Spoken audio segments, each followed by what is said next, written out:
what if the key to like reversing insulin resistance isn't necessarily about cutting out every single gram of sugar? Right, which is what we always hear. Exactly. Yeah. What if it's actually about feeding a microscopic army that's currently just starving in your lower intestine? It completely flips the script. It really does. So if you're looking for a shortcut to understanding how what you put on your plate actually rewrites your body's metabolic rulebook, you are in the right place.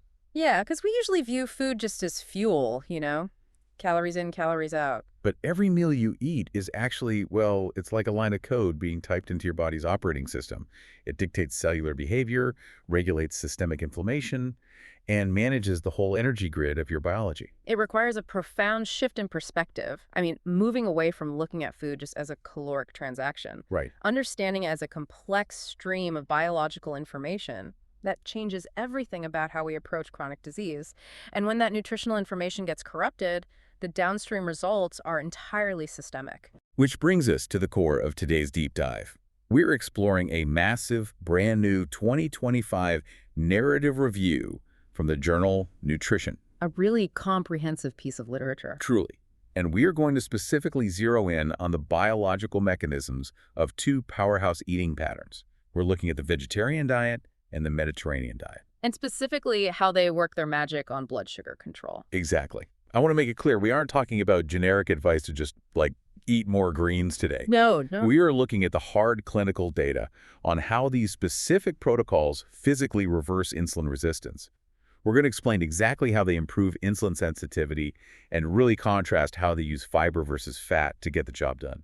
And the stakes outlined in this review are, well, they're difficult to overstate. Yeah, lay out the numbers for us. So the International Diabetes Federation data cited here shows that in 2021, there were 536.6 million adults globally living with diabetes. 500 million people. That is just staggering. It is, and the trajectory the authors project for the coming decades is terrifying. It hits 783.2 million by 2045. Wow. So we are looking at a global health crisis of epic proportions, mostly driven by type 2 diabetes. Exactly. But before we get into the dietary interventions, we need to clarify what is actually happening at the cellular level. Right. What's broken in the first place? Because the review looks at type 2 diabetes not merely as an excess of blood sugar, but as a profound breakdown in cellular signaling. Like a miscommunication. Yes. Either the pancreas isn't shouting loud enough, which is insufficient insulin secretion, or the peripheral tissues have essentially put earplugs in. Right, impaired insulin utilization. Exactly. So we are dealing with a communication failure, not just a plumbing problem of, too much glucose in the bloodstream. Precisely the right framework. In a healthy state, insulin binds to specific receptors on the surface of your muscle, fat, and liver cells. Okay. And that initiates this complex intracellular signaling cascade that brings glucose transporters to the cell surface. Basically opening the doors to let the sugar in. Right. But in type 2 diabetes, you get this ectopic fat accumulation. Ectopic fat. Meaning what exactly? Meaning lipids are depositing inside tissues where they don't belong, like the liver and skeletal muscle. And that fat physically interferes with that signaling pathway. Oh, wow. So the pancreas secretes the hormone, but the inside of the cell is just gummed up. Exactly. The intracellular machinery is completely gummed up, so the glucose is left circulating in the blood, causing sustained hyperglycemia. Which is high blood sugar. Yes.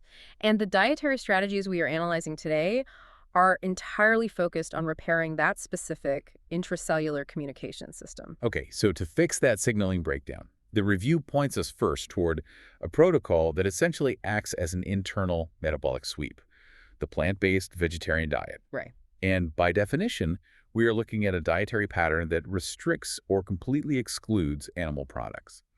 It leans heavily into vegetables, fruits, whole grains, and legumes. And the specific clinical outcomes highlighted in this paper for that approach are just staggering. Yeah, I want to look at those numbers. There is a randomized controlled trial detailed in the text tracking patients with type 2 diabetes. The one pairing the diet with physical activity. Yes, exactly. Yeah. They followed a vegetarian diet paired with personalized physical activity for 13 to 24 weeks. And the results of that specific trial demonstrated a 43% reduction in the use of diabetes medication among the participants in the intervention group.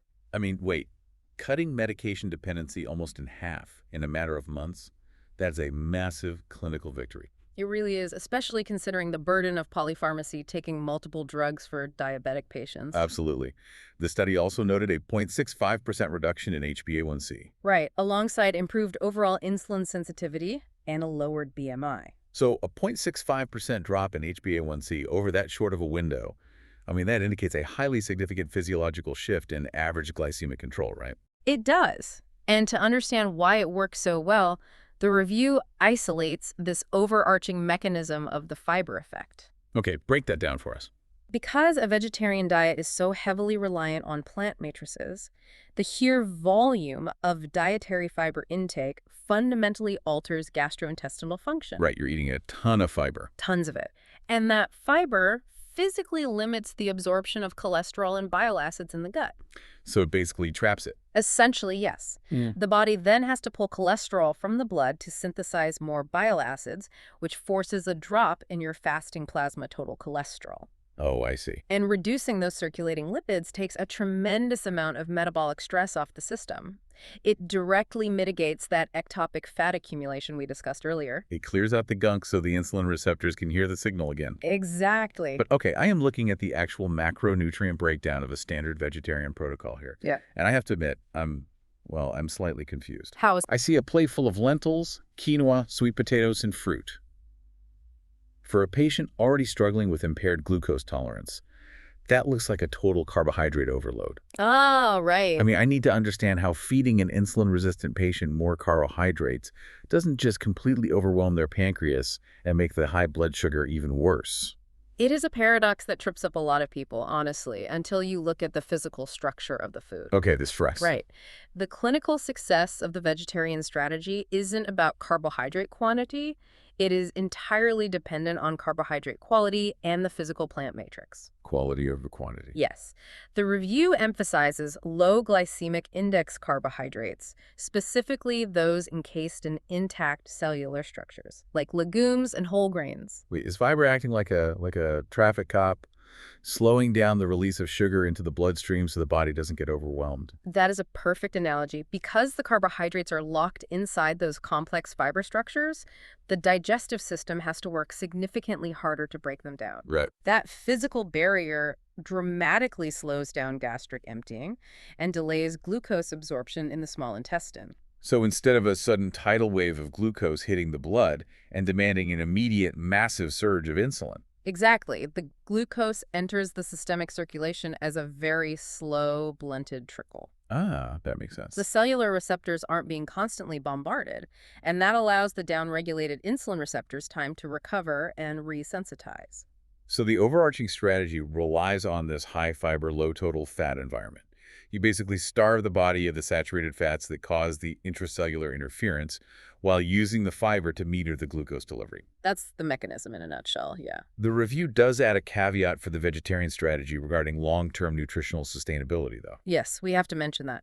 Long-term adherence to a strict vegetarian or vegan diet requires highly vigilant monitoring of specific micronutrients. Which ones specifically? The authors explicitly note the risk of vitamin B12 and omega-3 fatty acid deficiencies, both of which are critical for neurological function and managing systemic inflammation. Right, so it requires careful supplementation if you're going to run this protocol indefinitely. Absolutely. Okay, so if the vegetarian strategy is basically emptying the metabolic trash by starving the body of total fat and using fiber to slow down digestion, Right. there is a completely different philosophy in the review that seems to do the exact opposite. It leans heavily into fat to fix the system. Ah, yes. The Mediterranean dietary pattern. The Mediterranean approach. It's fascinating because it proves there isn't just a singular dogmatic path to reversing insulin resistance. Not at all. It shares the heavy emphasis on vegetables, whole grains, and legumes with the vegetarian diet, but it diverges significantly. Right, it includes moderate consumption of fish and poultry. And most importantly, it relies on olive oil as the primary source of dietary fat. Which means a massive influx of monounsaturated fatty acids, or MUFAs. Yes, MUFAs are the key here. Let's look at the trial data for this approach, because here's where it gets really interesting. The one-year clinical trial. Yeah. The review outlines this one-year trial involving overweight patients with type 2 diabetes. The intervention was a low-carbohydrate Mediterranean diet. Right. Specifically, it was calibrated at 35% low glycemic carbohydrates and a massive 45% total fat intake, mostly MUFAs, paired with moderate exercise. And the result was an incredible 2.0% reduction in HbA1c. Wait, a full 2% reduction in HbA1c in overweight diabetic patients. It is a profound metabolic transformation. It really is. I mean, that is the kind of result that fundamentally alters a patient's long-term cardiovascular risk profile. Absolutely. And alongside the glycemic control, their lipid profiles vastly improved, particularly with significant reductions in LDL cholesterol. Okay, wait, I need to pause on that 45% fat figure. I figured you would. A 2% drop in HbA1c while consuming almost half their daily calories from fat. That seems to completely contradict the ectopic fat problem you laid out earlier.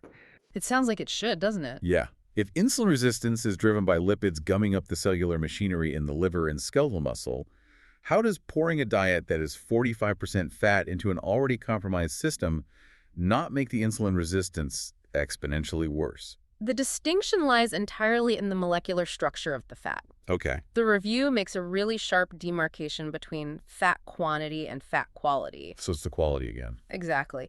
In a standard Western diet, the excess fat is predominantly saturated fat, like palmitic acid, which is found in heavily processed foods and conventional animal products. And saturated fats act differently. Very differently. Saturated fats are highly prone to being stored as ectopic fat. They generate toxic lipid intermediates, things like ceramides and diacylglycerols, inside the muscle and liver cells. Wow, toxic intermediates. Yeah, and those molecules physically block the insulin receptor substrate. They literally shut off the signaling cascade. And the MUFAs from the olive oil behave differently inside the cell. Completely differently. Monounsaturated fatty acids, particularly the oleic acid found in olive oil, do not promote the synthesis of those toxic lipid intermediates. Really? In fact, MUFAs are preferentially oxidized for energy rather than stored in the liver. So they get burned up instead of stored. Exactly. Furthermore, when MUFAs are incorporated into the cell membranes, they increase membrane fluidity. Membrane fluidity, meaning a cell wall is like more flexible. Yes, and that actually enhances the ability of the insulin receptors to function properly. Oh, wow. They don't accumulate in a destructive way. They actively improve lipid profiles and facilitate better cellular communication. So we're looking at two highly successful yet seemingly contradictory pathways to glycemic control here. Right. The vegetarian route uses extreme low fat and high fiber to sweep the system and force a reliance on slow drip carbohydrates. And the Mediterranean route keeps the fat intake surprisingly high, but fundamentally upgrades the quality of that fat to MUFAs, improving the cell membranes and avoiding ectopic buildup. Exactly. And yet, despite these divergent macronutrient philosophies, the 2025 review reveals a unified biological mechanism underpinning their success. A unified mechanism. Yes, both diets, regardless of their fat content, are actively cultivating the exact same physiological environment in the lower intestine. The gut microbiota inflammation axis. That's the one. This is the mechanism that really ties the entire review together. It really is. To understand how both diets achieve the same cellular repair, we have to look past human digestion and focus on the trillions of bacteria residing in the colon. Right, the microbiome. Both the vegetarian and Mediterranean protocols provide massive quantities of what the researchers classify as microbial accessible carbohydrates. Or MAX? MAX, which are basically the specific complex fibers that our human enzymes are completely incapable of breaking down in the stomach or small intestine. Right. Precisely. Since we cannot digest them, they arrive intact in the large intestine, where they serve as the primary fuel source for our gut microbiome. So we are literally feeding the bacteria. We are. The bacteria ferment these MS. And the byproduct of that bacterial fermentation is a suite of metabolites known as short-chain fatty acids, or SCFAs. Okay, SCFAs. The review specifically isolates three primary SCFAs driving the metabolic improvements: acetate, propionate, and butyrate. Okay, I want to track exactly how a fermented byproduct in the colon ends up lowering blood sugar in the systemic circulation. Let's track it. What are these specific SCFAs actually doing once the bacteria produce them? Well, what's fascinating here is that SCFAs are incredibly potent signaling molecules. They aren't just waste products. Okay. Once synthesized in the colon, they initiate a cascading biological response. First, they bind to specific receptors on the immune cells residing in the gut lining. And what does that do? It actively suppresses the production of systemic inflammatory cytokines. The review highlights a marked reduction in interleukin-6 and tumor necrosis factor alpha. Oh, wow. And since chronic low-grade inflammation is one of the primary drivers of insulin receptor downregulation, actively lowering those specific cytokines is essentially, well, cooling the metabolic fire that causes the resistance in the first place. That is an excellent way to put it. That is the first critical step. But the SCFAs go further. There's more. Oh, yes. Butyrate, in particular, is the primary energy source for the colonocytes, which are the cells lining the colon. Okay. By feeding these cells, butyrate strengthens the tight junctions between them, vastly improving the integrity of the intestinal mucosal barrier. Dispatching the gut wall. Exactly. And perhaps most critically for diabetes management, SCFAs bind to G protein-coupled receptors on specialized endocrine cells in the intestinal wall known as L cells. L cells. And what happens when the SCFAs bind to those L cells? It triggers the endogenous secretion of gut hormones, specifically peptide YY and GLP-1. Wait, GLP-1. Glucagon-like peptide 1. The very same. That is the exact same hormonal pathway that the entire pharmaceutical industry is currently targeting with that massive wave of injectable weight loss and diabetes drugs. Exactly the same pathway, yes. GLP-1 travels through the bloodstream to the pancreas, where it directly stimulates insulin secretion in a highly glucose-dependent manner. And it slows down digestion. It does. It delays gastric emptying and signals satiety to the brain. By supplying your microbiome with the correct microbial accessible carbohydrates, your gut bacteria essentially act as an on-site pharmaceutical factory. That is wild. They are synthesizing the raw materials required to naturally trigger your body's own GLP-1 production. So let me get this straight. Feeding your gut microbiome the right fiber is essentially like paying a specialized cleaning crew to go in, reduce the inflammatory trash blocking your cells, and hand-deliver an invitation to insulin to get back to work. That is exactly what is happening, yes. Yeah. So the bacteria manufacture the SCFAs, patch the gut wall and reduce the inflammatory cytokines. And then they physically bind to the L cells to release GLP-1, which fixes the insulin signaling. You've got it perfectly. But that entire chain reaction requires the initial raw material, the plant fiber, to even begin. Exactly. And to really highlight how critical that mucosal barrier and that bacterial factory are, the authors draw a stark contrast with the biological reality of the standard Western diet. Which is what most people are eating. Right.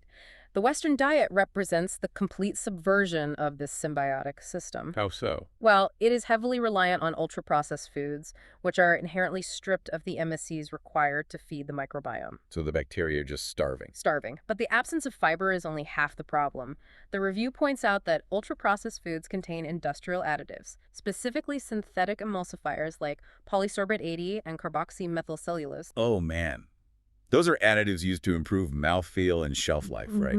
They're in almost every packaged sauce, baked good, and dressing on the supermarket shelves. They are everywhere. And clinical data demonstrates that these specific emulsifiers actively degrade the protective mucosal layer lining the intestine. They degrade it. Yes. They act like detergents, stripping away the mucus and breaking open the tight junctions between the colonocytes. That sounds terrible. It is, because once that barrier is compromised, bacterial endotoxins, specifically lipopolysaccharides, which are structural components of certain bacteria, they leak out of the gut lumen and directly into the systemic circulation. Oh, wow. Endotoxemia, the actual leaking of bacterial components into the blood. Exactly. And when those lipopolysaccharides hit the bloodstream, the immune system mounts a massive response. Which causes inflammation. Massive inflammation. It triggers the exact systemic, low-grade inflammation, the spike in interleukin-6 and TNF-alpha that directly causes insulin resistance in the peripheral tissues. So the Western diet actively dismantles the gut barrier, starves the SCFA-producing bacteria, and pumps inflammatory endotoxins straight into the metabolic machinery. It is the perfect biochemical recipe for type 2 diabetes. Wow. So, synthesizing all of this clinical data from the 2025 review, we arrive at a much clearer picture of how to actually intervene. We do. So what does this all mean for you? If you are navigating this landscape, the takeaway isn't about finding a single, rigid, dietary dogma. No, the dogma isn't the point. Right. Whether you lean toward the high-fiber, sweeping mechanism of the vegetarian route, or you utilize the MUFA-rich cell lubricating properties of the Mediterranean route, the biological endgame is identical. It's exactly the same. You must upgrade your carbohydrate quality to provide the raw materials your gut microbiome needs to manufacture short-chain fatty acids. Those SCFAs are the architects of your metabolic recovery. Patching the gut wall, shutting down the inflammatory cytokines, and triggering the GLP-1 release that resensitizes your cells to insulin. It forces us to respect the profound symbiosis between human metabolism and our resident microbiota. It really does. However, there is a crucial limitation discussed by the authors that we need to consider before we just assume these diets are universally perfect out of the box for everyone. Okay, what's the limitation? It's the standardized rules of these interventions. What do you mean? Well, the studies we discussed rely on standardized protocols. They say, eat this specific percentage of fat, consume this specific volume of fiber. Right, standard study design. And while the aggregate clinical outcomes are highly successful, the underlying reality is that human gut microbiomes are incredibly heterogeneous. They're all different. Extremely. The specific composition and ratio of bacterial strains in your lower intestine are entirely distinct from the bacterial profile in mine. Like a fingerprint. Exactly like a fingerprint, meaning the exact same serving of complex carbohydrates might be fermented highly efficiently by your microbiome, generating a massive SCFA response. Right. While my specific bacteria might struggle to process it, leading to a completely different glycemic outcome. Oh, wow. That is the frontier of metabolic science right now. The author suggests that the future of reversing insulin resistance won't be found in broad tribal dietary labels like Mediterranean or vegetarian. So personalized nutrition. Precisely. As we map the microbiome, we are moving toward precision nutrition. The ultimate intervention will involve profiling a patient's unique bacterial fingerprint to determine precisely which specific plant matrices, which isolated fibers, and which particular fatty acids their distinct microbiome requires. To optimize SCFA production and heal their cellular signaling. Exactly. It is a phenomenal concept to consider the next time you look at your plate. What specific raw materials does your unique bacterial factory actually need to thrive? You aren't just eating to satisfy your stomach, you know. No, you're not. You're writing the chemical instructions that will dictate your metabolic reality for the next 24 hours.